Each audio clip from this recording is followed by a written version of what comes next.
Shalom. Renungan kali ini berjudul Kebenaran tentang Urapan oleh Evangelis Lokamanya Prawiro.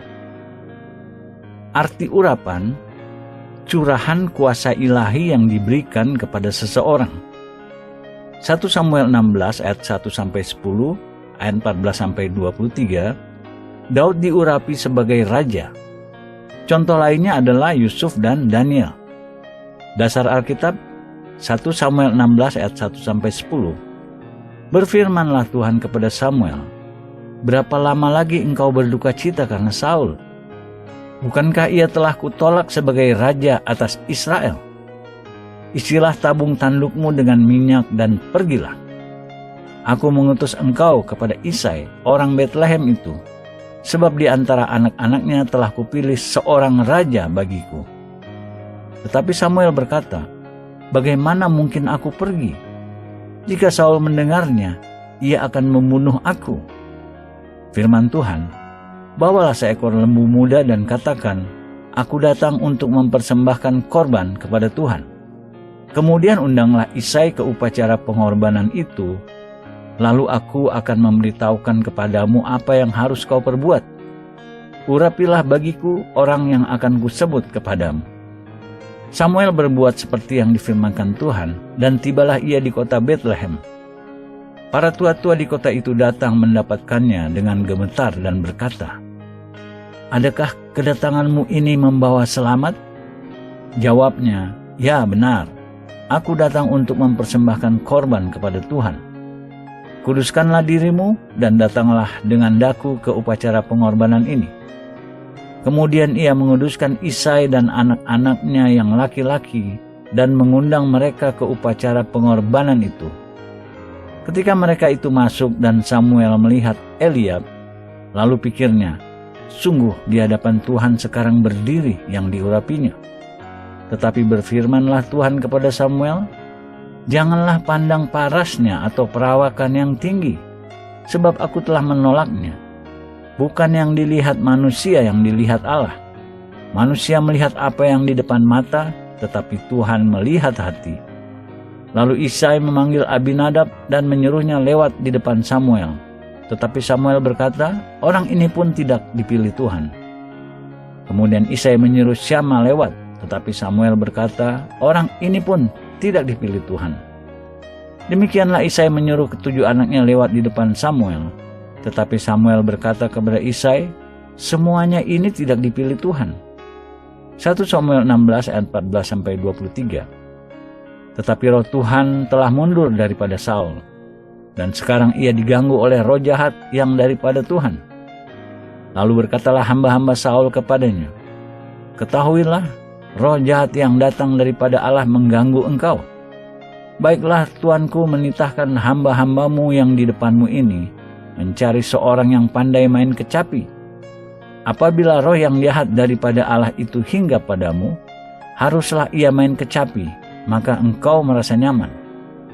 Berkatalah Saul kepada hamba-hambanya itu, "Carilah bagiku seorang yang dapat main kecapi dengan baik, dan bawalah dia kepadaku."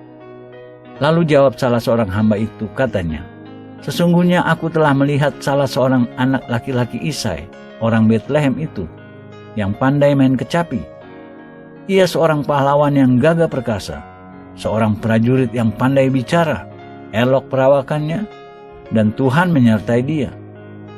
Kemudian Saul mengirim suruhan kepada Isai dengan pesan, "Suruhlah kepadaku anakmu Daud yang ada pada kambing domba itu."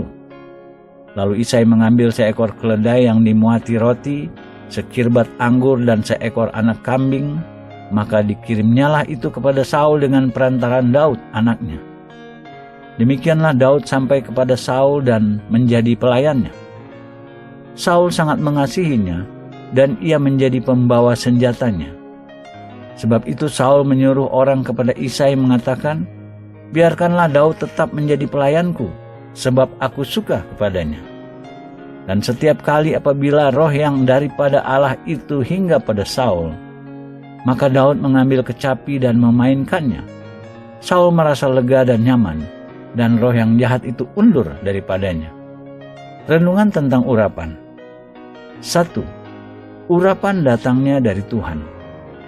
2. Urapan diberikan kepada orang yang rendah hati. Yakobus 4 ayat 6. Allah menentang orang yang congkak, tetapi mengasihani orang yang rendah hati. 3. Urapan tidak bisa dibatalkan. 4. Urapan menampilkan seseorang. 5. Urapan diberikan kepada orang yang hatinya murni. 6. Urapan menampilkan orang yang tersembunyi. 7. Urapan turun ke orang yang tidak diduga. 8. Urapan diberikan khusus dan unik untuk orang yang menerimanya. 9. Urapan diberikan kepada orang yang melayani. 10. Urapan mengangkat posisi seseorang. 11. Urapan memberikan daya tarik bagi yang menerimanya terhadap orang-orang yang memegang posisi kunci. 12. Urapan melepaskan orang yang menerimanya dari belenggu. Sesudah Pentakosta, setiap orang percaya yang dibaptis Roh Kudus menerima 1 atau lebih dari 9 karunia Roh Kudus sesuai yang dikehendaki Allah. Kelahiran baru adalah kasih karunia pertama, first grace. Dibaptis Roh Kudus adalah kasih karunia kedua, second grace. Dalam Perjanjian Lama, hanya orang-orang pilihan Allah yang menerima urapan, dan Roh Kudus bisa tidak tinggal atas mereka selama-lamanya. Contohnya Saul dan Samson. Dalam Perjanjian Baru, Roh Kudus tinggal dalam diri seorang percaya selama-lamanya, kecuali ia murtad atau tidak taat. Yoel 2 ayat 28. Aku akan mencurahkan rohku ke atas semua manusia. Yohanes 1 ayat 12. Tetapi semua orang yang menerimanya diberinya kuasa supaya menjadi anak-anak Allah. Kisah Para Rasul 2 ayat 39. Sebab bagi kamulah janji itu, dan bagi anak-anakmu, dan bagi orang-orang yang masih jauh. Matius 3 ayat 11. Ia akan membaptiskan kamu dengan Roh Kudus dan dengan api.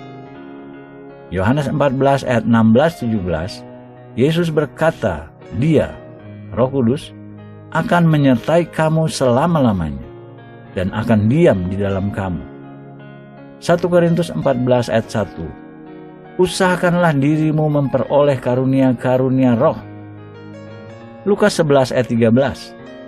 Jadi jika kamu yang jahat tahu memberi pemberian yang baik kepada anak-anakmu, apalagi Bapamu yang di surga, Ia akan memberikan Roh Kudus kepada mereka yang meminta kepadanya. 1 Korintus 12 ayat 11. Tetapi semuanya ini dikerjakan oleh Roh yang satu dan yang sama, yang memberikan kepada tiap-tiap orang secara khusus, seperti yang dikehendakinya. Sejak Pentakosta hingga kedatangan Tuhan Yesus Kristus kedua kali, biasa disebut zaman gereja atau zaman anugerah. Karunia Roh Kudus yang tidak didaya gunakan atau diaktifkan bisa menjadi dormant atau tidak produktif dan efektif.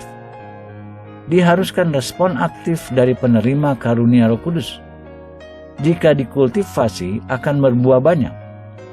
Rahasia besar di sini adalah ketika seseorang dibaptis Roh Kudus, orang tersebut menerima karunia-karunia roh yang ia tidak tahu atau mungkin ia tidak sadari. Ini rahasia besar yang memberi pencerahan.